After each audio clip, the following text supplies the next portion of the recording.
Served Through Service by Olivia DeJohn. In my life of just 17, I'm a junior in high school and it's a hectic scene.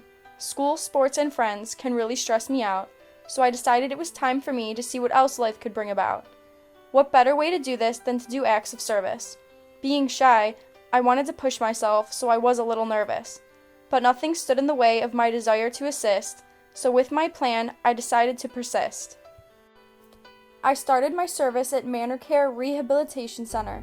All eyes were on me as I nervously began to enter. I began my journey right then and there, knowing God was at my side for me to share. I began in the activity room where we played any type of game, checkers, Connect Four, but it was no surprise that bingo had all the fame. It was here that I met Tom, an old man with a heart of kindness. However, when it came to competing, Tom was out to impress. Tom and I had long talks about this and that, but what I remember most is the story about his hat. He worked every day for money for a hat, said that things don't come easy in life. But when he finally got his hat, he impressed a girl who would later become his wife. He taught me to work hard and to never give up. What you do in life now determines where you'll be when you're a grown-up. I played with Tom and made him smile, and in return I received a life lesson that was worthwhile. Next on the list was to visit the ladies' rooms, making them feel good with lotion, nail polish, and perfumes. Linda loved the color purple, so I would paint it on her nails, and while I would, she would tell me some of her tales. She would tell me I was so pretty and one of a kind, and to never let anyone ever try to change my mind. She told me that women are strong and to embrace my strengths, and that if I did, I could cover unbelievable lengths. I made Linda feel beautiful on the outside, but she made me feel beautiful inside. I shared things with her because in her I could confide, and she gave me her advice and acted as my guide. Lastly in the day, it was time to deliver mail, a job that required patience and heavy attention to detail. Theodore was always popular among his family of 3. His 2 sons and wife sent letters weekly. I read aloud to him the messages from home.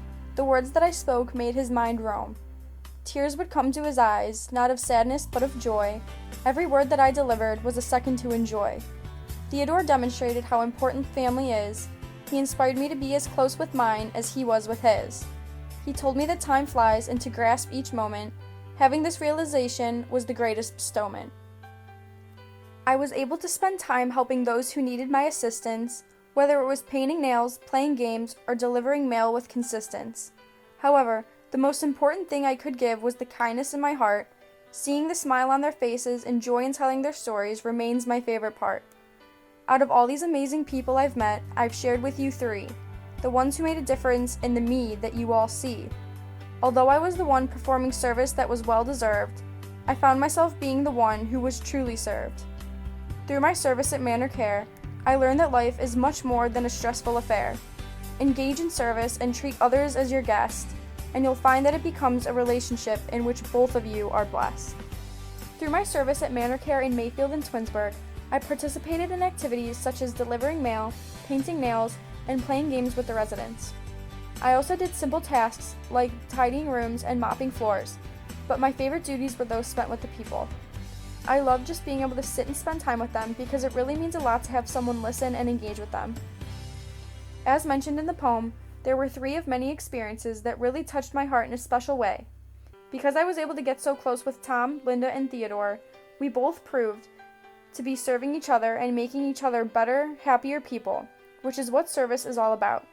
I wouldn't be who I am today without the encounters that I had with such inspirational people. I encourage people to partake in this kind of service because it goes so much deeper than physical service. Making connections with people is so important because it dignifies them and makes them feel like a guest rather than someone being served. In addition, my experience in this area of service proves to be beneficial to yourself as well, as the people you form relationships with will help make influential impacts on your life and who you are.